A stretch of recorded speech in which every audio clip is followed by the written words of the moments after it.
Scott, this is kind of your wheelhouse, as far as, one of the main things that that people know you for is the great video.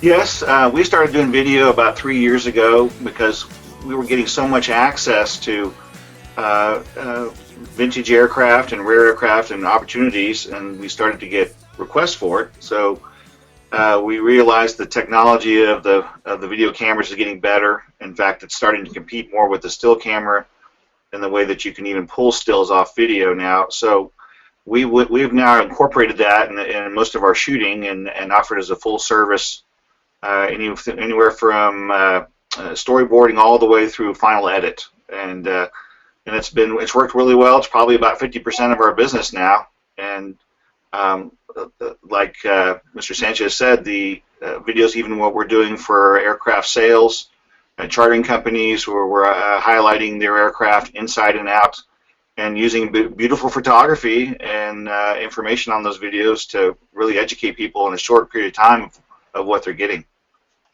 Right, and I think we've encouraged people to take more video, even if they're doing it themselves. But the video that we're talking about here, maybe you could just list the types of video that you do. I know you do air-to-air, you do on the ground, and so on, but lots of things that people shouldn't try at home. Well, yeah, air-to-air is a whole other conversation, but as long as you understand how to edit it properly and to use the right music or sound, and keep it short. That's a key thing I always tell people. Don't, I noticed on the cutter videos, they're usually about 1.5 to 3 minutes, and that's perfect. You go any longer than that, people lose interest in it, But Aero Media Group, we do anything from what we call high res or high definition, all the way up to broadcast quality 8K video, which you would see in a mainstream TV commercial or movie. And it's all a matter of the equipment and know how to use that equipment, and then using your creativity to get the most out of it, basically. Right, so you need to actually think this through in order to tell a story or get across the point that you need to in 1.5 minutes or 2 minutes.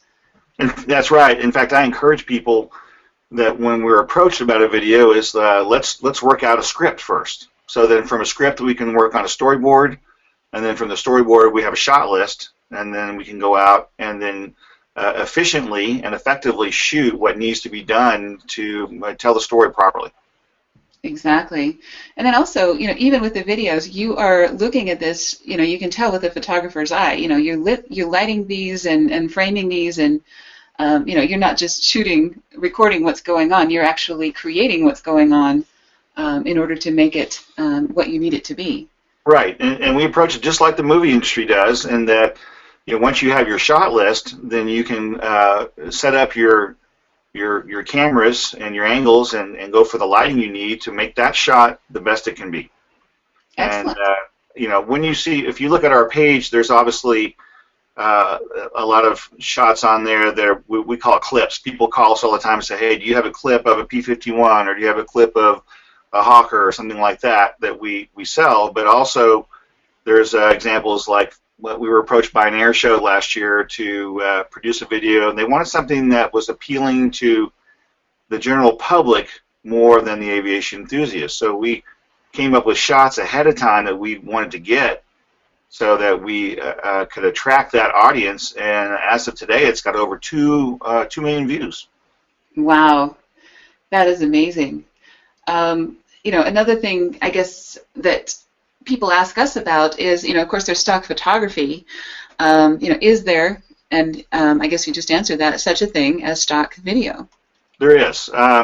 People can go on, for example, our site and type in, hey, do you have any footage of this aircraft? And then we'll answer back whether we do or not. And then if we don't, we'll answer back, but we can get some too, and quote them a price on that. But that library is growing rapidly, actually, and we're getting more and more requests for video. Right. Let me just add, when you use stock photography or stock video or anything else, we very highly suggest that you document where you got it, just so that there are no issues with that in the future. When you use stock photography, and Scott, I'm sure you probably have some things to say about that as well. Well, yeah, it's really important that you understand the rules of the source that you got it. It happens, unfortunately, all the time where it's just grabbed off the internet and used. But normally, when you're buying from a stock house, they have rules of how you can use that and how much you can use it, and then so you need to follow those guidelines. Most of them don't really talk about having to credit them, but that being said, if you use a photographer's work, please make sure you have their permission and that it's the proper credit and the proper outline of how they've agreed with you to use those images or that video. Exactly, and then that way that and especially when you're using a photographer like Scott, you want to credit the image because you want his name associated with your company, just as we talked about those partnerships before. Partnerships in aviation are everything. So you really want to be a good neighbor and be a good partner as well. Right. So any reason for the use of Vimeo as opposed to YouTube, as opposed to anything else for your videos? Well, the video is not as much of a social media tool, although we do link to it sometimes, as it is a showcase tool for us. Okay. And Vimeo offers some options as well to where I can put a video up, for example, and if you want to use that video, I can then give you a password to download that video in a higher quality than YouTube can do that. Okay. So that's the reason for that. We do a social media survey of aviation professionals every year. And our usual advice to people is you want to be using the social media that your competitors and your, more importantly, your top 10 most desired customers are using. And if your top 10 most desired customers aren't on a particular social media, that may not be one that you want to spend the time on unless, and like in this case, where you have a specific reason that does what you need it to do. Yeah, and actually most of my competitors are now on Vimeo because the codecs that it uses to download the videos are higher quality than YouTube. You don't have the commercial, how can I put it, the noise that YouTube has. So it just has a much more professional look and feel. And so if somebody's looking for that type of service, I think they like to see it on Vimeo better than YouTube. Yeah, that was a well-said noise, Steve. I got that loud and clear, and I understand that. I'm glad you told me that. Right, that makes perfect sense. So speaking of commercial noise, let's carry on with Facebook. So tell us about your Facebook page. This has 24,000 likes. Clearly you're doing a lot of things right here. Well, and we're pretty proud of that and the fact that we haven't purchased any of those. You can go out and obviously use Facebook to purchase likes, if you will. And this is all homegrown from zero. But, I think part of what is the success is not only the pretty ladies and what we're doing, but the images that we're putting up there are high quality. It's unique to us. So many of the Facebook pages out there are using other images, other people's images, and so you start to see the same material over and over again.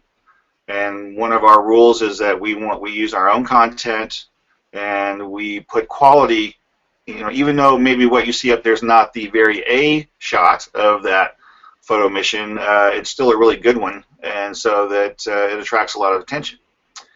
And then, of course, the other thing too is on my personal page and the Bombshell page, in growing this, we're using this to cross-market with other clients to help them launch and get their Facebook pages with some momentum. So we'll tag a lot of our posts to theirs so that their audience can see what's going on and get excited about it and go back and forth. And so it's a good cross promotion for like museums. We're doing that quite a bit for. Like I said, the Kavanaugh Flight Museum is one of our biggest ones right now. But it just seemed to work because I call this kind of the eye candy of the industry, the air show industry, the warbirds, and of course the pinup. That's the fun part, and we're using that to promote all of aviation because all pilots seem to like this stuff. That's absolutely true.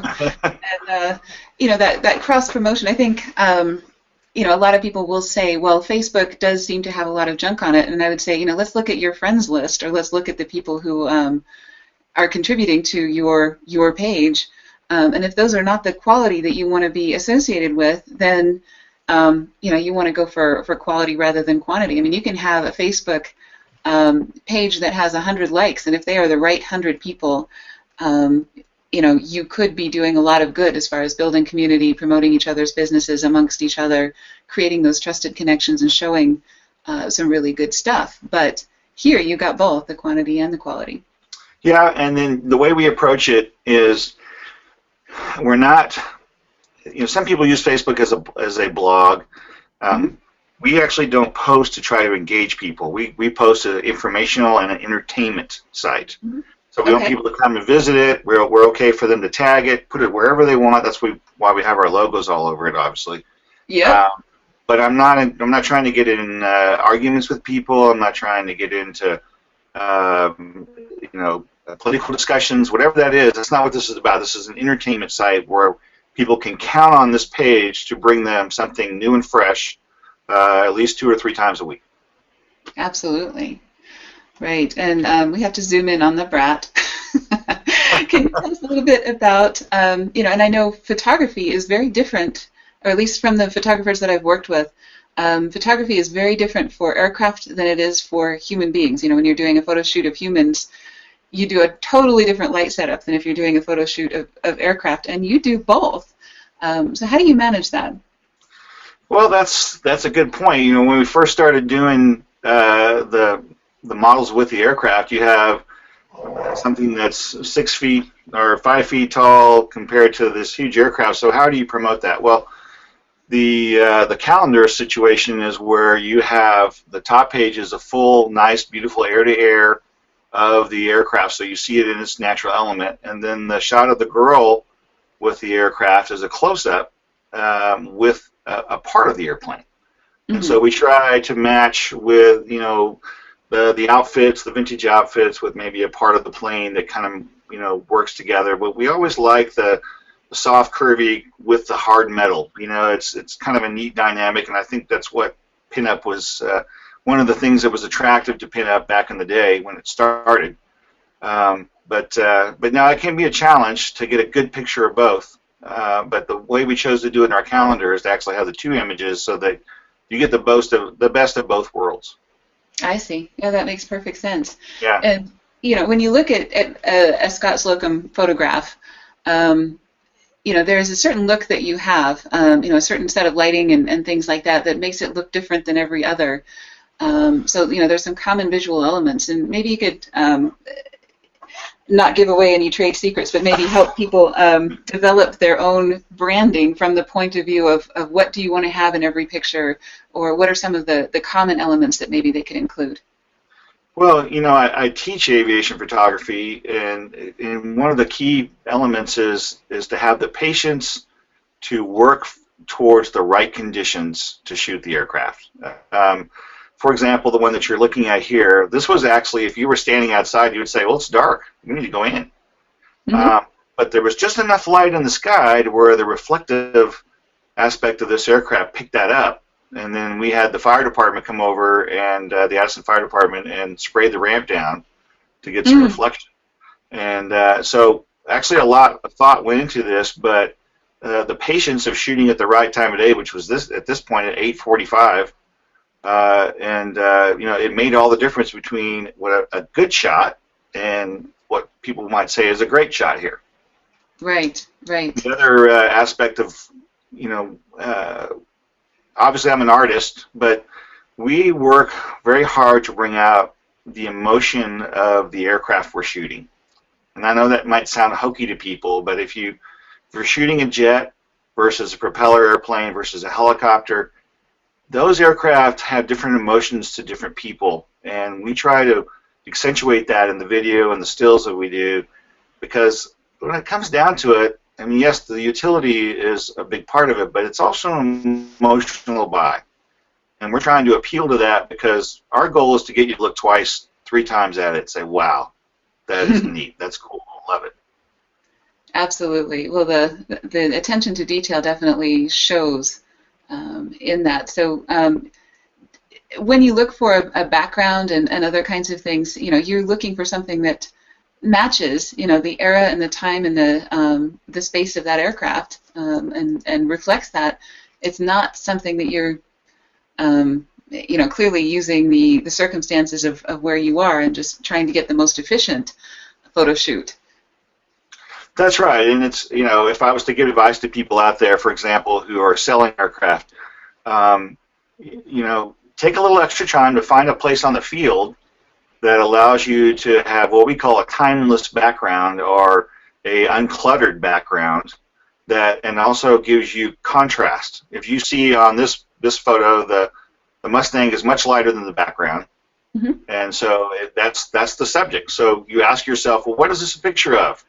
This is a picture of a P-51 Mustang. It's not a picture of a P-51 in front of Cutter Aviation, although that could be a deal. Obviously, We'll I talk actually about did a shot, but I actually did a shoot one time when you guys were in McKinney, where we did the shoot in front of, at that time, the Cutter FBO, and we chose the side of the building because I think it was a dark color, if I remember right, with the red logo, and we put the King Air in front of it, and we actually made it look like it was raining because with the props turning, with the engines turning, and it made it made a unique spray there, but it was in front of the FBO to make it look like you guys were there to kind of soothe the weather situation and take care of them, even though the weather was really bad outside, and it came across really, really neat. But we worked very hard on making sure we shot that in the right place so that the background didn't compete with the airplane, but still gave the impression of what you were trying to do. Fantastic. Let me move on to another photograph, and this one, clearly the worst sin in marketing is to be boring, and that is one thing that I think you are not. And I think some people really veer away from controversy, and some people embrace it, and the ones that embrace it seem to do better. And I guess the World War II pinup tradition is still alive and well, and the shots that you do are always classy to the point where you're not going to upset a female executive of a company or anything else. Well, it's funny because we do events, obviously, Mm-hmm. and I had one person come up to me and challenge me and said, well, would you let your daughter dress like that? And I turned to the April page and I said, well, here's my daughter right here in the calendar. Right, exactly. So, it was actually my wife's idea to do this. I'm an aviation photographer by trade. We wanted something that we could do to sell B2C that's different, because there's a lot of other photographers out there doing warbird and aviation calendars, obviously. So when we started this in 2007, it became something we felt like was innovative, and we wanted to bring back the nose art, the pinup from the past, the classiness of that, and obviously, we do that. We keep it where the taste is very, very conservative, but yet still shows the beauty of it, the aircraft and of the women. And if I'm challenged about it, I'm not afraid to say that I'm perfectly fine with it. My family's fine with it, and we believe that it's a very good attention getter for companies out there. We've had companies hire the girls to come out. We'll bring calendars and posters, and their customers will come and get that signed and take pictures, and it's a very good attention getter. Right, exactly. And I think it's just a method of really embracing the past, and being real clear about what you do and being proud of what you do, and not being in any way upsetting or anything like that. And the companies that I have seen that do that well do that very well, or at least they sell a lot more than companies who try to be too conservative and boring. One more thing I wanted to highlight, the design, or the graphic design, and you'll notice this one almost looks lit in the same way that Brad is. You've got that high contrast. This is obviously a Scott Slocum, even though it's a drawing rather than a photograph. Yeah, I mean, and actually the photo of the aircraft, the Bearcat there, is based on a photograph and that we had digitally recreated Okay. illustration. To your point. Okay. But when you design for shirts or posters or ads, you got to keep in mind colors and contrast and where it's going, your market. In this case, black is kind of in right now as far as the shirts, even though some people say, well, that's hot. Why would you have a black shirt? Well, it's thinning also, so people Yep. seem to like that. But, the colors of the aircraft, this is our Arena Racer, and helped us obviously with the design, but we wanted to convey action and but yet be as simple in the way we printed it. If you were to examine the amount of colors we used on this, instead of just slapping a photograph on there, which could be 8 colors to make it look right, this is 4 colors. And that helps save in cost and time. And so that's, again, a part of the planning process of your design. Right. Excellent. Great. Well, if we were to summarize, Scott, the things that you would advise for aviation companies, clearly, I think quality and attention to detail, come to the top of the discussion that we've had in the last few minutes. And another key word I would use is synergy. okay. Most of my clients I've worked with a long time, and it's because of the trust. When you're working around aircraft and around airports and air to air, they want to know that you're going to give them not only the quality, but you're going to do it in such a way that's safe, it's reliable, that they don't have to worry about all the other issues that deal with airplanes. Yeah. You're photographing these multi-million-dollar aircraft. You better know what you're doing. So, when I say synergy, work with somebody that you're comfortable with that's going to give you what you want creatively, but doing it in a manner that's going to make you comfortable too. Right. With all that equipment and all that insurance. Yep. And everything else. Right. And of course, air-to-air photography is, something we specialize in. And if you need that, then I definitely recommend you go to an experienced professional on that, because that opens up a whole lot of areas where there could be problems if somebody's not truly experienced with that. You know you could.